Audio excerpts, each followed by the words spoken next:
10 seconds. This is a pretty well put together team overall, it seems like, for Navi. They got some solid team fight. They got their carries taken care of, and entire first wave, but he took shockwave. So he's in trouble. Flux, Flying, Rubik has a lift. Is that even necessary though? The battery assault doing so much, and that is his first blood, as you pointed out. Not getting the skewer really caught. That's rough. If he'd gotten those last hits, he's literally at Iron Talon, almost level 3. He still doesn't get skewer, by the way. He went level 2 in power. He's dead again. He's going for the turn kill. Like, it's not gonna happen. Maybe mid. Okay. Sneko hit a rolling boulder, but they just didn't. Well, Poshka actually running with Sneko right here. Stopping the boulder. And he's gonna get bashed by Roshan on top of that. The cogs come out. The block is sick. He's dead. The cog stopped Roche from hitting him. That was so. Top tower is under attack. Flux and Sparkwrath combo, nearly killing General actually. The zap and Poshka. Is he looking to steal the root again? 6 minutes. Yep, he's gonna get it. Now, maybe biting off a little bit much Pikachu this time around, although he needs to dodge the boulder. He will do that. The cog's coming out. And yes, the shockwave connects. Rubik's running in, but TP's happening. So he'll have to fall back. Disruptor does have Glimpse. Not gonna go for it though. Pretty brave. Radiant's top tower is under attack. Meanwhile, Viver's in trouble though. Arc Warden coming in. Flux Supply, Spark Wraith is out, and that's an easy kill. Yeah, 3-0 on the Arc Warden at 6 minutes is not what you want to see. That was a tempo. Now he's a small crew. So how does he progress though? Obviously the Midas is pretty. Milton's got a way to be the next 1-2 normally. Or I guess the closest thing we have to a standard build. General's just having trouble, man. He even has skewer, but I wasn't gonna save him there. He's so scared to be in his own. Here, pinging him out on the Radiant side. So actually, Clockwork could be in a little bit of trouble. Doesn't have a TP on him either. There's the combo, Boulder Smash Silence. Barrel roll in the face, and that's easy kill. Didn't need credit This is for the it. problem. When you want to be this disrespectful running. How's that now? On Navi. Eiko gonna be exposed though. They're gonna find Maposhka as a result. Bounty Rune maybe pick it up as well. He's worried about killing the Clockwork, but Clockwork actually picks up the Bounty Rune instead and then kills elsewhere. Meanwhile, middle lane, Gostic actually helps to take up. Coming online shortly. Bottom lane. Player and OG, Static Storm connected to a combo. That should be an easy kill onto him. Omni/Slash even committed. Some smoke plays here, but been called out really, and as they say this, they're going for another one. Hookshot lands on a Viver. Flips back immediately. Got the cogs up though, and they're gonna follow this up time now. Actually, Static Storm's kind of zoning them out. He will die in the end, but more's coming now for Navi. In fact, the RP solo on a Faceless Boy. They really want that kill, and they get the kill. Danny assisting. And now FN trying to TP away, but the skewer connects, and now FN in trouble, sending it to the cliff, trying to take him out if anything in return. Meanwhile, over here, the Tempest doubles picked off, but OD does eventually go down. Nice turn for Navi. 3 for 1, only losing a Disruptor, and they're going to make it a 4 for 1 even, as Rubik is picked up too. So I don't see a huge defense coming out of Empire here for this. If they find a good opening, maybe. But Void does now have Blink, so that could set up a nice run up. Oh, nice bubble kind right there, forces Pycat, and Pycat's low, yeah, Konos comes in, and Faceless Boy trying to finish the job, and he will be able to do so. That was Pycat getting baited out big time by the Tempest double. Ends up fighting him in the ass right there. Denny though, the meld, almost 2 shots from Poshka, but the Poshka will manage to live for the time being. Shockwave helping to finish the job. Didn't need credit for it, but he also got out to follow this, so. If you check Denny's talents, he went pure aggression.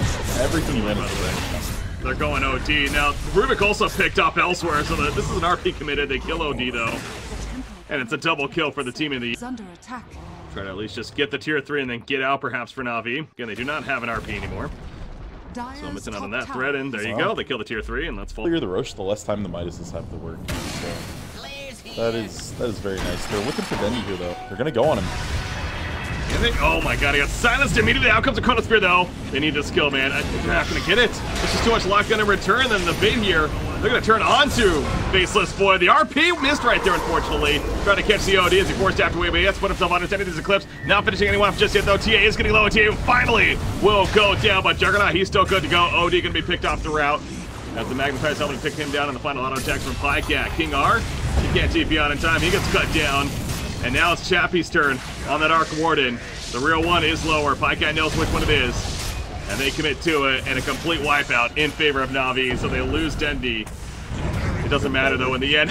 They're trying to save the Disruptor meanwhile. Yeah, they were kicking him around to make the little wisp not hit him yet. And I think a lot of this is on the back of Chappy. He's way too late in all of this. Oh, Mabush is in the pit. He got skewered in there. He definitely didn't want it going, at least just yet, but he had no choice at that point. They easily take him out, and he's going to eventually secure the Roshan now. The just pick up for Juggernaut.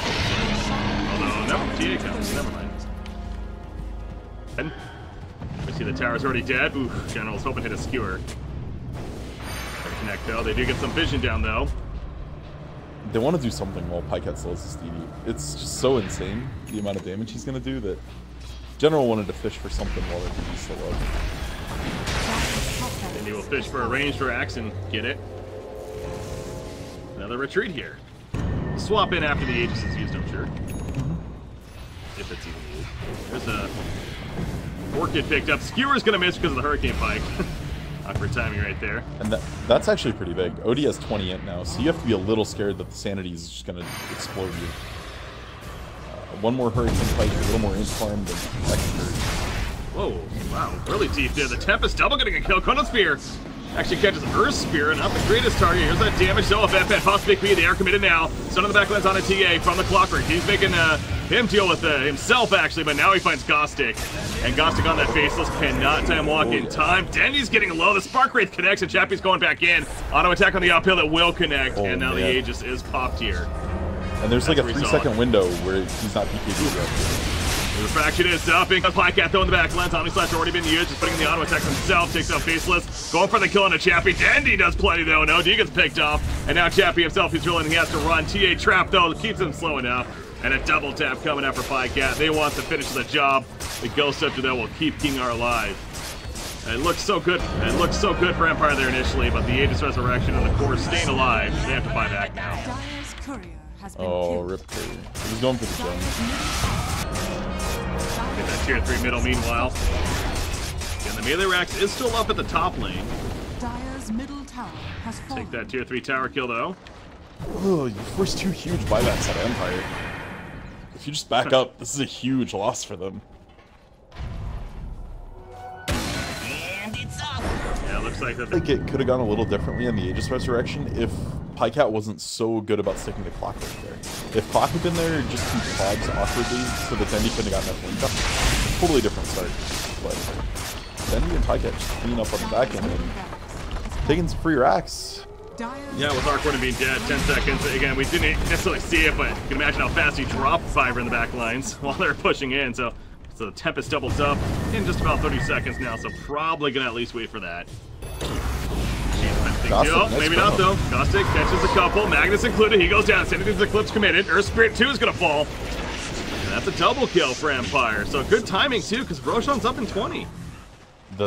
That's huge. Roshan. Now, Magnus has a buyback. And it's happening quickly. There's a buyback, though, committed. They definitely don't want to give this up. Just jump right in, actually. Omni-Slash, the Abyssal Blade stuns, and they get the kill onto Odie to start things off. They also take a Clockwork. Now, the Aegis is picked up by Chappie, but Magnus now jumps in. He still doesn't use the RP. He's being lifted up in the air. They're going to kill off the Tempest double, but the actual Arc Warden gets out. Rubik, yeah, he's glimpsed right back. He thought he could get out right there. He tries spinning away. Alright, so Rubik has bye-bye. Clocked up by Juggernaut, too. So, yes, they got the Aegis on Chappie, but hey, cheese on Juggernaut. Just as good. Back to bed as long as he uses it in time. Almost. And there's the tier 3. Here's the hook shot in though. Chappie putting an auto attack with the Tempest double. On the TA, but he gets away. Wow! Juggernaut! Nope, there we go. No cheese. He couldn't get it off in time. General landed the RP, but they melted Juggernaut before that. Now Templar Assassin following up with the Static Storm's doing so much work there with the kinetic field. They will take out Chappie. He is going to resurrect. Dendy's fairly low himself too. You have to be really careful about this. He'll meld on up. Hurricane Pike going in. It's a battle of the Aegis right there, but Chappie comes out on top with some supporting cast. And now, oof, it's this boy trying to chase. He has a Chronosphere. They are going to catch Fiverr. And we'll finish it. So, oh man. First holding. Scanning. Not hitting though. Chappie's going in.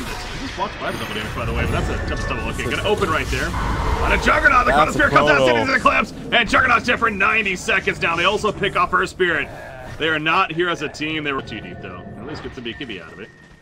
RP was on the stuff, too. Chappie, that's the real one. Off the Tempest double. They find TA. That's what we're talking about the size. No, he possibly could be though in return. And that's the real arc order now. He's put under by his teammate, but OD's going to feel the burn now. With those auto attacks on the Death Slider. Going further. He finds now Rubik, but nice Ghost Scepter. Going to buy some time to allow Chappie to put some attacks himself. But out comes the Skewer. He has an RP, not even needed. They drop arc order, and he is paper thin as mentioned. And now they're pushing. RP is ready. Ready for Magnus. He doesn't have the BKB, but not really a big deal. Buyback from Chappie. He's going in with the double. Spin though from Pycat aggressively. Tempest double. Some good damage. Chronosphere comes out. They catch Juggernaut as well. TA. That's the prime one out there. Can they kill Juggernaut? TA goes down. Juggernaut's dead as well. Juggernaut does not have a buyback. TA would, but they also kill Disruptor. These Chronospheres are Oh my god, God. RP is ready. It's a chance for Navi to maybe get a good catch here. There we go. They landed RP. Static Storm on top of the damage is so lacking. It's an ag static. Magnus is dead. Oh, you're right. The axe effect kicking in. The Caustic will melt, actually. OG does stay alive. Seneko, he is going to get caught. He will fall. Sanity's Eclipse. They also catch Disruptor. Barely he's scythed up, but he's going to be able to pop the Shrine and survive. You know what? If TA buys back there, as that goes in, that's a complete wipeout for Navi, but... Yeah, they're so comfortable with where they're at in this game, though. They'd rather lose them and not lose their tower than have to. This is gonna fall fast. You gotta make the call. They don't have a shrine at TB2, obviously. So yeah, Gostic or Postcode, excuse me. He's going in, but too early. We saw him last series that worked, but this time it's too early. All right. Can Gostic find both of them again? Like Dendi and Pycat need to be careful. They should never be in chrono range together. Pycat's going in aggressively, so gonna force a, early response here. Again, Mega Creeps would spawn. Go both that bubble, man. It's causing issues. Here comes another one. Has to get inside. BKB's pop. They're going for the Megas. This is him. And Poshka runs in. Hook shots in even, but he doesn't even care this Pycat. He's still going for the racks. Meanwhile, RP catches OD after the side, but the Chronosphere in return catches TA. The damage follow-up is not really here, though. Chappie, he's still far back. He's trying to kill Pycat during all of this. The Static Storm is put down. OG's in trouble. The Mega Creeps have now spawned Caustic. Time walks forward, going into Juggernaut, and allowing Chappie to do some damage. The scythe comes out, but down goes Juggernaut, but the Age is going to resurrect. And now Chappie has to get away with that Shadow Blade of his. Yules throws Rubik in the air. He has a Shockwave, nothing else. Not really the biggest ability to steal for Rubik. Chappie from a distance, just standing his ground with the right clicks of him in the Tempest double. He has a last-ditch effort. It's not going to be enough, though. GGs are, in fact, called. I think still does a good damage back here, but yeah, it's just too much to handle. Mega Creep spawned. That's going to be game 1 victory for Navi. 53-minute victory for them. Very, very nice victory on Navi there.